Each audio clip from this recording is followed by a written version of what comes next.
make sure that we... This is really irritating. Every time I switch systems, it seems like I get kicked off of the stream, but we should be live again now. So... It doesn't appear... Hold on, I think it's coming back online. Okay. Wait. No, what happened? I think I lost the stream. It says... Should be back. Okay. Yeah, now it's back. I see like a green screen, and... Yeah. Okay, it's back, but I think we may have... Viewers may need to refresh or something if they didn't get kicked to another... Because what happened is, as soon as the stream went down, YouTube would start archiving it. Or showed me another, transferred me to another video. Like, here, watch this other video. Mm. Like, no, I need to stay on this page. But hopefully people will realize what happened and make their way back here. Let's hope so. Okay, so let's see here. I'm actually going to play the Japanese version. Sweet. So what I had said was, I'm playing this on real hardware. I have my trusty dog Bone right here, and this is nice. NES with this is an AV Famicom with the Kevtris HDMI high def NES mod installed on it. So sweet. That's what we're playing this on. Man, I want to get one of those. And one of the is that an EverDrive? It is an EverDrive, yeah. Yep. Yeah. The I really want to get one up here, and I believe what I'd said was $1 for every death before the end of the fourth loop. $1 for every death. Wow. $10 for every continue before finishing the fourth loop. So now, do the loops actually get more difficult? So some people, I mean, I don't feel like I feel like it tops out after the second or third one. Some people have definitely said, I've heard some people say that it keeps getting harder and harder and harder, but I feel like there is diminishing returns on that. Yeah, sure. So, let's see. Is that right? Does this? Oh yeah, it does work. Okay.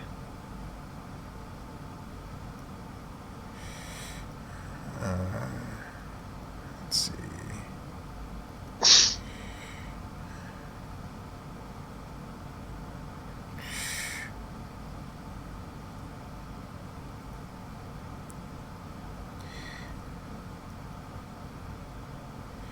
I'm just tweeting that this is the part, we're at this part now, so just want to get the word excellent. out.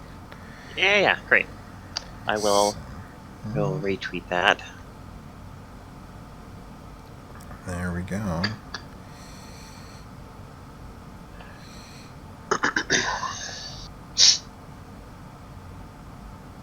Alright, so that's out there. Everybody should be coming in here, and we're going to go ahead and fire it up. So yeah, I've got the what I am happy to consider the ultimate NES setup with the high def mod and the rad EverDrive and all that. So works out. Okay, Oakland Cow in chat says Famicom Contra has a stage select too. Huh? I did not know that. Oh, that's right. It does. I forgot about that. It does. We're not using it, but it does have that. No, of course. Yeah. But so I was actually frustrated when I saw that this, when I was made aware of this via the anniversary collection, because I why did they?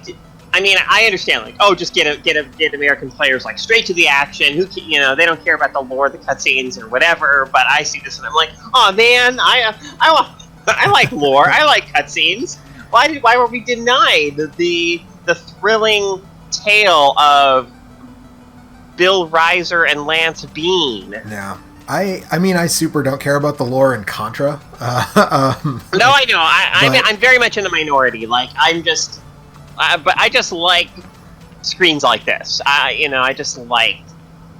It's difficult for me to even explain what the appeal they hold for me is, but it's just I mean, this part of me just feels as a kid, I was denied this neat extra stuff. Why? Yeah, I really like that this stuff is here, even though I don't personally totally care about it. Yeah. Like I like all the Ninja Gaiden stuff. That is a bad omen right there that I fell off the bridge. That's never good. That feels like a bad start to a run. Oakland Cow in chat is saying that the Japanese release came out a week later. Oh, see, I assumed that, I guess with so many, games of that era made by companies like Konami and Capcom and whatnot, that they were released in Japan, and then the American release came, months or a year or so maybe down the line. But that's actually not the case, apparently, with Contra. No. Interesting. There's a handful of games like that too that Sure. Releases were either like Strider. We were talking about Strider. Strider for the NES never came out in Japan. That is interesting, and Strider. That's such an interesting release in general because it's a completely different game from the arcade/Genesis game. Understandably, because any attempt to duplicate the arcade game on NES hardware would be just such a spectacular failure. That arcade game in particular, too, right? I mean, that game is so impressive. Yeah. And so, like, for me, as somebody who thought, like, Strider Kiryu was a super cool character, and, to me it was like, oh, so, we get this extra, like, story about the Strider organization that, like, fleshes out the world and, like, shows us their base, this, like, Blue Dragon badass space station thing. Like, I was fully on board with that. Oh, you get to go on this globe-hopping adventure. But, so many people were just, like, disappointed that it wasn't. And I mean, not to say that Strider for NES doesn't have lots of issues with the game. I mean, the jumping is janky as hell. Like, it is a janky game. Yeah, there is much jank. But nonetheless, like, I was grateful for, like, another Strider experience, I guess, even though it wasn't what a lot of other folks may have wanted. I mean, I think that game is interesting and neat. I think it's deeply flawed, but I also think that it's kind of cool. Yeah, I agree with that assessment. I also think that if you weren't of the age to play it when it came out, though, you might find it, like, unplayably janky in the modern age. Oh, 100%. Yeah, but I mean, that's the I feel like, yeah, absolutely, yeah. I mean, that's very much true. Yeah, it's one I revisited a few years ago. Actually, one of the very early episodes of Same Name Different Game was about that game, and I remember finding, like, yeah, it's not as bad as the people who really hate it say. Yeah, but it's also like it's still not great. I mean, it's around the edges. It's very rough around the edges, and I'm somebody who can often, like, appreciate rough around the edges. I can sort of find a weird kind of beauty in things not being, like, polished and sanded down and, like, whatever. But I mean, yes, that game is very edges. So I accidentally picked up a fire, and that is not good. All right. This boss is not going to be challenging with this weapon, but I'm gonna have to swap this out as soon as I get to that waterfall, because boy, this weapon sucks, and Yep. I'm not feeling great about it. It's just so slow. Like, it does this curly Q thing, which, I mean, the point is to get coverage, I guess, but it just, I've always hated the fire weapon in this version of Contra, and I still hate it.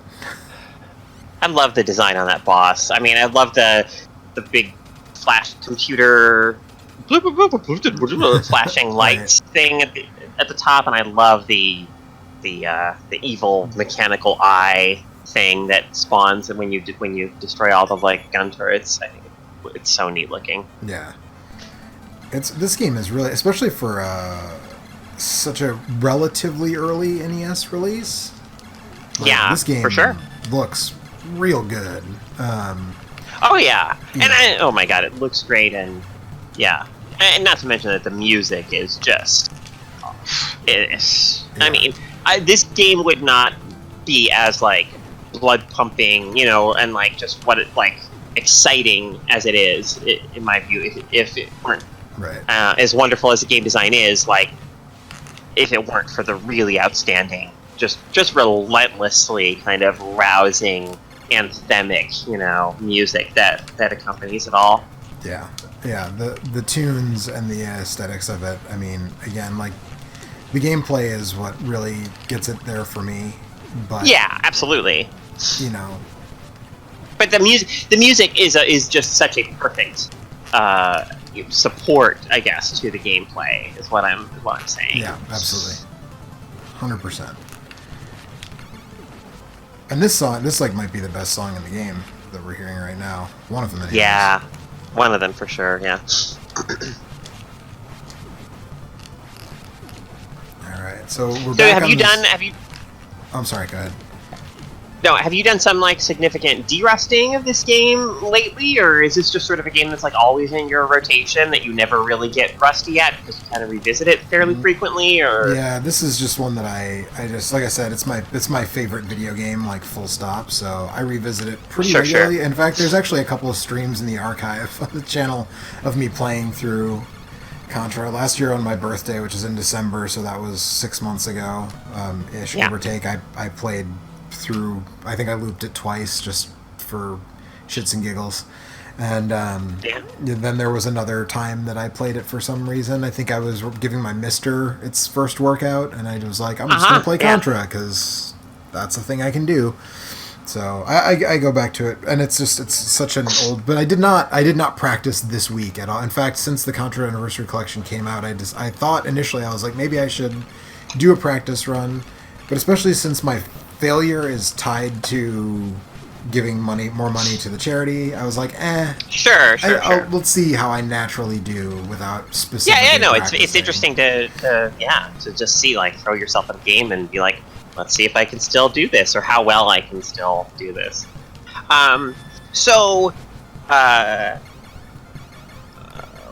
Just wanting to talk about the collection, the anniversary collection, a bit more. Like, as somebody who, so I had a Genesis in the household. Like, we had a Genesis, we did not have a SNES. But I played Contra 3 a fair amount at, like, friends' places, and I never played Contra Hardcore. What are your thoughts on Contra Hardcore as a Contra game? I love Contra Hardcore. Do you? I think it's one of the best. It's for me. It might be better than Contra 3. It's in the conversation. Sure. Like it's. But so since it's in the anniversary collection, I highly recommend that anyone play through the Japanese version, because the American version ratchets up the difficulty in some, like, pretty ridiculously unfair ways. Sure. Like, in the Japanese version, you have a 3-hit life bar. Which was just removed from the U.S. version. Like, they were just like, no. Nope. The U.S. version is typical one-hit, one-kill, one-hit kill Contra? Okay. Yep. Huh. Yeah, that seems huge. The Japanese version also has, like, a version of the Contra code that gives you a bunch of lives. I don't remember the exact... It's not 30, it's a bunch. That was taken out of the U.S. release. Wow. So the Japanese, and there's a ROM. Someone's done like a ROM hack where they put the English translation into the Japanese version, basically. Sure. Because that's kind of I almost that's the sort of thing that I almost wish that the anniversary collection, in addition to, here's the American version, here's the Japanese. So in the Castlevania collection, for instance, they actually did an English translation of Kid Dracula.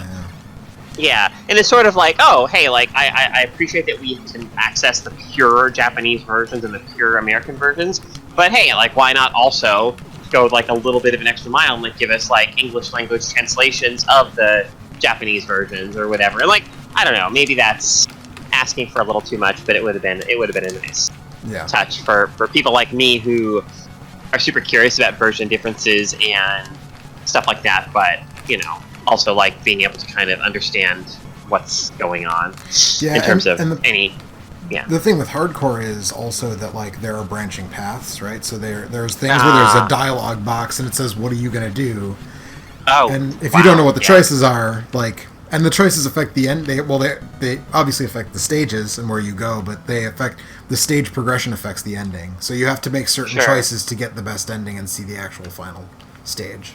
Oh, yeah, interesting. Huh, wow. So the fact that it's not, you'd have to kind of use a guide to sort of look at it and be able to be like, oh, okay, this choice does this and goes here, and this choice does this and goes here. So. Huh, yeah. So, it's one of those deals. And now you can see the snow effect and the trees blowing in the background that you would not see in the North American release of this game. Oh, yeah. Let's see. Ken terminated by Google. It says, hi, Joe, and hi, everyone. Hi, Ken. Hi, Ken. Alright. So these turrets are the bane of some people's existence. Like, they're just like, why did they pop up out of nowhere? And it's totally not fair. And I guess it's just part of, like, I've kind of memorized the game. But also, once you start seeing them, the big thing is, like, move forward, very deliberately once you start seeing those turrets. Because they could be around any corner. And then just be ready to duck, like, at any second. It's basically, that's how you deal with the turrets. Whoa. Okay. There we go. And then I think I'm coming up on the big spiky bulldozer, which I've seen a lot of people say, like, this is a sticking point for some people. This is 100% just like a mash as fast as you can scenario. So.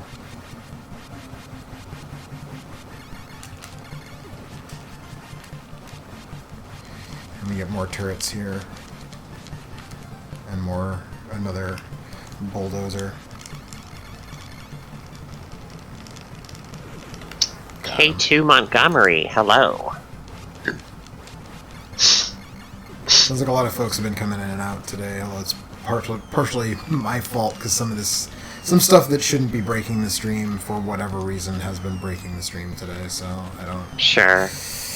I apologize to anybody who's watching who got, like, booted out. Streaming, streaming and technical difficulties go hand in hand. I'm glad, Eric. Eric's back, everybody. Oh. Eric, do you know, so I said Carolyn, but you said Caroline earlier, so now I feel bad. What is the... No, No, it's Carolyn. It is Carolyn. Okay. Me? I did not say Caroline. My name is Carolyn. That's what I thought. Okay. Yes. Eric, Carolyn, Eric. Hi. Hello. Nice to meet you. You too. What's going on? You playing Contra? Yep. I haven't died yet, so you get the tally marks ready just in case. I'm not running the stream, so I can't really do anything about it. Well, but you can keep track, is what That's true. Yeah, I don't have a thing. Mike has a thing. Mike has one of those stream boxes, so he can just like add a counter. You can set up a thing and make a counter. Yeah. Yeah, I don't. Neat. If he didn't live in Canada and it was like affordable for him to send that to me and for me to send it back to him, I would have asked him to, like, if I could borrow it for today, but. It is prohibitively expensive to send stuff back and forth between the U.S. and Canada, so I didn't ask him to do that. But, sure. But he does. He's done some Mega Man playthroughs where I think he was just keeping track of like which songs were a jam. I believe was what he was. Now, see, I shot that, and this is the best way to get across this gap. So I'm going to end up getting this laser, which I don't really want. But the other option is to take a death, which I really don't want. So. No, yeah. I'm not Eric from Game vs. Game. I'm Eric from a bunch of